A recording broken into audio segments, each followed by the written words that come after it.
अस्सलाम वालेकुम dear students. उम्मीद करती हूँ कि आप सब लोग ठीक होंगे। इंग्लिश ग्रामर की क्लास में आप सबको मैं वेलकम कहती हूँ, ठीक है। और आज का जो मेरा टॉपिक है वो है एमए इंग्लिश पार्ट 1 की जो बुक है हिस्ट्री ऑफ इंग्लिश लिटरेचर, उसका एक टॉपिक है मिडल एजेस, ठीक है, जिसको मिडवेल पीरियड भी कहते हैं, चौसेरियन एज भी कहते हैं, ठीक है। तो आज मैं आपको उसके बारे में समझाऊंगी, डीपली समझाऊंगी, ताकि आप लोगों को इस एज के बारे में जो है अच्छी तरह समझ में आ जाए और आप उसको भूलें ना और पेपर अच्छी से अटैम्प्ट करें जी। तो कुछ लोग इसको साइलेंट फीचर्स कहते हैं, तो मैं उसको क्लियर कर दूं कि स्टूडेंट्स, ये साइलेंट फीचर्स नहीं है, ये सेलिएंट फीचर्स है, ठीक है।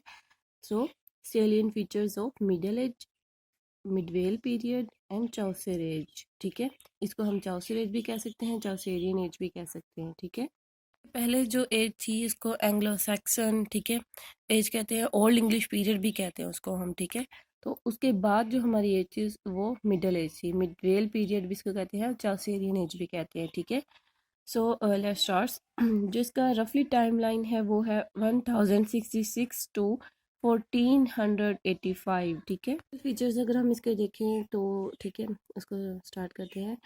The Middle Ages or medieval time is believed to have started with the fall of Roman Empire in 1476 and to have lasted about 1000 years until about 1450, ठीक है।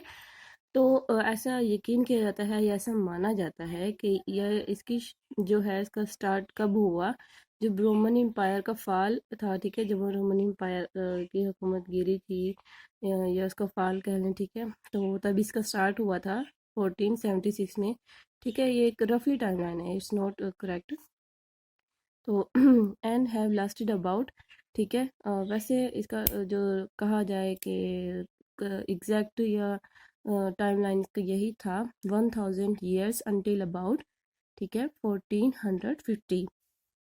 The beginning of the middle edges is called the dark ages, ठीक है। जो middle edges की जो शुरुआत थी उसको हम डार्क एजेस भी कहते हैं। क्यों कहते हैं? Because the great civilisation of Rome and Greece had been conquered, ठीक है। तो इसकी यही वजह है कि ग्रीस और रोमन जो सिविलाइजेशन थी वो कनक्यूर्ड हुई थी, इसीलिए इसको हम डार्क एजेस भी कहते हैं, ठीक है। The middle ages were shadowed by poverty, ignorance, economic chaos, bad government and the bubonic plague, ठीक है। द मिडल एजेस जो थी, ठीक है, वो उसके वो उसमें से क्या झलकता था, उसमें यही झलकता था, क्या था, गुर्बत पाई जाती थी, देखी जा सकती थी, ठीक है। इग्नोरेंस, जहालत देखी जा सकती थी, इकोनॉमिक काउस, ठीक है। माशी जो थे उसके जो भी उसके मसले मसाइल थे, मुश्किलात थी, ठीक है, जो भी हालात थे वो देखे जा सकते थे जो कि सही नहीं थे, ठीक है। और जो बैड गवर्नमेंट थी वो भी हम देख सकते थे मिडल एजेस में, ठीक है। और जो सबसे इसका मेन फीचर है, ठीक है, वो है ब्यूबोनिक प्लग। ये एक बीमारी थी जो कि फैली थी, बहुत बुरी तरह से ये फैली थी और बहुत से लोग इसमें मर गए थे, ठीक है। द ब्यूबोनिक प्लग और the black death occurred in 1348 to 1349, ठीक है। ये एक साल तक जो है वो थी ये बीमारी वाक़या रही है और बहुत से लोग मर गए थे। It killed about 1.5 million people, ठीक है। 1.5 मिलियन पीपल जो है वो इस बीमारी की वजह से मर गए थे, वफात पा गए थे, या ठीक है। The Hundred-Year War of Hastings between the French and the English is marked feature of this age, ठीक है। इसका प्रोमिनेंट फीचर क्या है कि जो 100 ईयर वार थी वो जो कि फ्रेंच और इंग्लिश के दरमियान हुई थी, वो इसी पीरियड के दौरान हुई थी, मिडल एजेस के दरमियान। जब मिडल एजेस थी तभी 100 ईयर वार हुई थी, फर्स्ट वर्ल्ड वार जो हुई थी, ठीक है। इसलिए इसका प्रोमिनेंट फीचर है, ठीक है। It lasted from 1337 to 1453। ये लास्ट इसका क्या लास्टेड क्या क्या था, इसका क्या पीरियड था, मतलब जब ये लास्ट हुई थी 1337 टू 1453, ठीक है। It also known as the age of chivalry, as knights were the prestigious characters in the society, ठीक है। इसको जाना जाता है सिलेवरी एज नाइट्स वर, ठीक है। और the prestigious characters in the society. It was an age of transition. ठीक है, ये एक ट्रांजिशन एज के तौर पर भी इसको हम जान सकते हैं। ट्रांजिशन कैसे थी वो मैं आपको बताती हूँ। This transition implies a shift from the medieval to modern time. ठीक है, medieval से modern time की ये ट्रांजिशन थी। ठीक है, इसलिए सो ये इम्पोर्टेंट है, ये बात आप अपने माइंड में रखिएगा। ठीक है, the English nation shifted from dark ages to the ages of enlightenment. ठीक है, लोग जो है वो जहालत के अंधेरों से निकल कर, ठीक है, वो आगाही की तरफ आए थे। इसीलिए इस it was an age of transition. ठीक है, life was very hard in the middle ages. ठीक है, लाइफ बहुत मुश्किल थी मिडल एजेस जब के पीरियड के दौरान जो ज़िंदगी थी वो बहुत मुश्किल थी। Very few people could read और write and most of them belong to clergy. ठीक है, बहुत कम लोग थे जो पढ़े लिखे थे और बहुत से लोग बिलोंग करते थे क्लर्जी से। ठीक है, this age is also marked by feudalism. ठीक है, ये जो है इसका प्रोमिनेंट फीचर है, इसको भी आप लाजमी याद रखिएगा। ठीक है, गुलामी जो है वो इसका एक बहुत ही अहम फीचर है। ठीक है, during the years of the Roman Empire, the poor people were protected by soldiers of the imperial. ठीक है, ड्यूरिंग रोमन एम्पायर की हुकूमत के दौरान जो पीपल जो लोग थे वो उनको प्रोटेक्ट किया जाता है, सोल्जर्स के थ्रू उनको प्रोटेक्ट किया जाता था। But when the empire fell, जब हुकूमत गिरी, there were no laws protecting them. ठीक है, कोई कानून नहीं था लोगों को प्रोटेक्ट करने का। So they turn to the lord to keep the peace and to act on their behalf. ठीक है, तो उन्होंने अपना मुंह जो है वो लॉर्ड्स की तरफ कर लिया। ठीक है, ताकि अमन जो है वो कायम रह सके। ठीक है, खुद से ही this willingness to be ruled by the lords led to the beginnings of feudalism.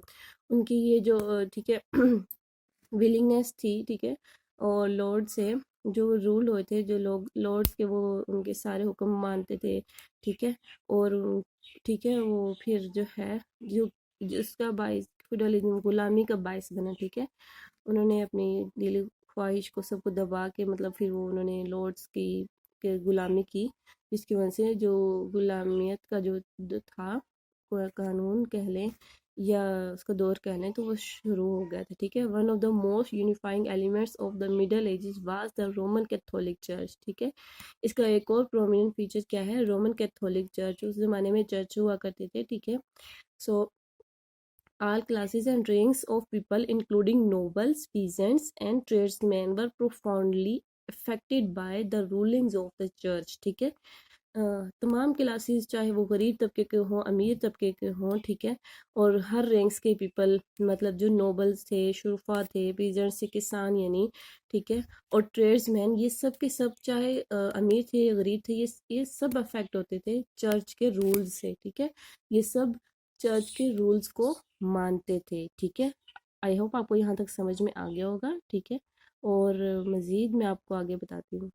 ठीक है, most peasants became serfs to the feudal lords. ठीक है, बहुत से जो सफर्स थे, ठीक है, पीजेंट्स थे, वो सर्फ बन गए थे लॉर्ड्स के। ठीक है, it was also a period of cultural and artistic achievement. ठीक है, ये पीरियड था कल्चर और आर्टिस्टिक अचीवमेंट का। ठीक है, और for example the university organised in the medieval Europe, the first university was established in 1158 in Bologna. ठीक है, इटली। ठीक है, तो जो फर्स्ट यूनिवर्सिटी जो इस्टेब्लिश हुई थी वो इसी एज में हुई थी। ठीक है, children of the wealthy noble families were taught Latin in church. ठीक है, जो अमीर घरानों के बच्चे थे वो चर्च में पढ़ते थे। ठीक है, और वो कौन सी लैटिन लैंग्वेज पढ़ते थे। ठीक है, और लैटिन पढ़ते थे।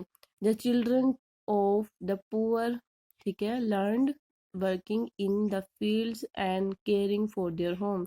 जो गरीब तबके के लोग थे, गरीब लोगों के बच्चे थे, वो क्या करते थे, वो काम सीखते थे। ठीक है, खेतों में काम करना सीखते थे, और उसके अलावा वो अपने घरों की हिफाजत करना सीखते थे। ठीक है, slavery was one of the major features of middle ages. ठीक है, गुलामी जो था वो एक मेजर फीचर था मिडल एजेस का। The lords were known as manors, ठीक है, जो लॉर्ड्स थे उनको मैनर्स के नाम से जाना जाता था। Usually peasants were the serves और slaves of these manor who were usually landlord, ठीक है। मैनर जो थे वो लैंडलॉर्ड्स थे, ठीक है, और जो गुलाम थे वो उनके तमाम हुक्म को मानते थे, ठीक है। पीजेंट्स जो थे वो सर्स थे, ठीक है, और वो लैंडलॉर्ड्स यानी मैनर्स के तमाम हुक्म को मानते थे।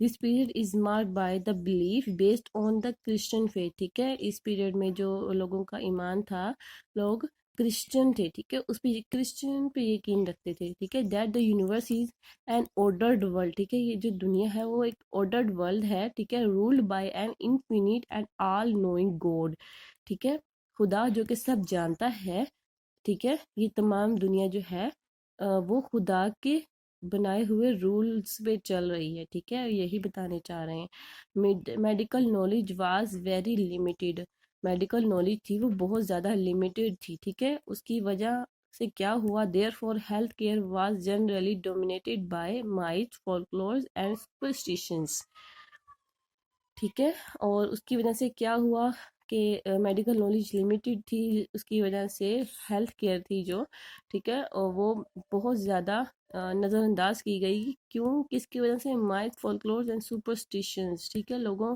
के जो अकायद थे जो लोगों ने अपने बनाए हुए थे, जिस उनकी वजह से जो मेडिकल थी वो बहुत ज़्यादा हेल्थ थी, लोग अपने आप बहुत ज़्यादा उसको इग्नोर हो गए थे, किया गया था। और people believe that bad odours cause disease and that some illness were the results of sin of the soul, ठीक है, जिसकी वजह से क्या लोग यकीन करने लगे कि जो बुरी बलाएं हैं वो बीमारियां फैला रही हैं, और इस पर के जो बीमारियां हैं वो रिजल्ट्स हैं उनकी रूहों ने जो गुनाह किए हैं, जो बीमारी उनमें फैल रही है उसकी वजह वही है जो कि उन्होंने गुनाह किए हैं, ठीक है। Even churches stated that illness was the results of punishment from God, ठीक है। चर्चिज ने भी ये ऐलान कर दिया था कि जो बीमारी फैली है वो उसका वो जो है वो खुदा की तरफ से पनिशमेंट की वजह से है, ठीक है। और वो पनिशमेंट जो है वो इसलिए कि लोगों ने जो गुनाह किए हैं, ठीक है, उसकी वजह से वो पनिशमेंट दी गई है खुदा की तरफ से। Some thought that the moon stars और इवल स्पिरिट्स के डिजीज, कुछ लोग ये सोचते थे कि चांद तारे और बुरी जो रूहें हैं, बुरी बलाएं हैं, वो जो है वो बीमारी फैला रही है। Music and art were important in the middle ages, ठीक है, मिडल एजेस में म्यूजिक और आर्ट जो है वो बहुत इम्पोर्टेंट थे। फेस्टिवल्स वर कॉमन, ठीक है, जो मेले वगैरह थे वो बहुत कॉमन थे उस दौर में। Nobles played games such as chess, checkers and dice, ठीक है, जो नोबल थे, जो शुरफा थे, मतलब जो अमीर लोग थे उनको नोबल्स कहा गया है, ठीक है। तो वो थे वो गेम खेलते थे, चेस, चेकर और डाइस, ठीक है। और जो पीजन, जो गरीब लोग थे, वो played more outdoor sports such as hockey, stick ball and soccer, ठीक है।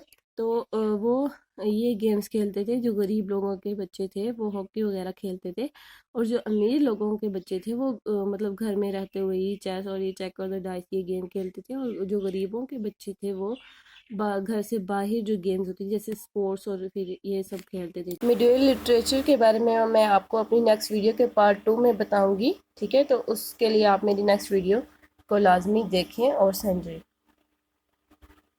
आई होप स्टूडेंट्स आपको समझ में आ गया होगा, ठीक है। अगर कोई कन्फ्यूजन हो तो आप कमेंट्स बॉक्स में मुझसे पूछ सकते हैं। अगर वीडियो पसंद आई हो तो लाइक, शेयर, और प्लीज़ सब्सक्राइब माई चैनल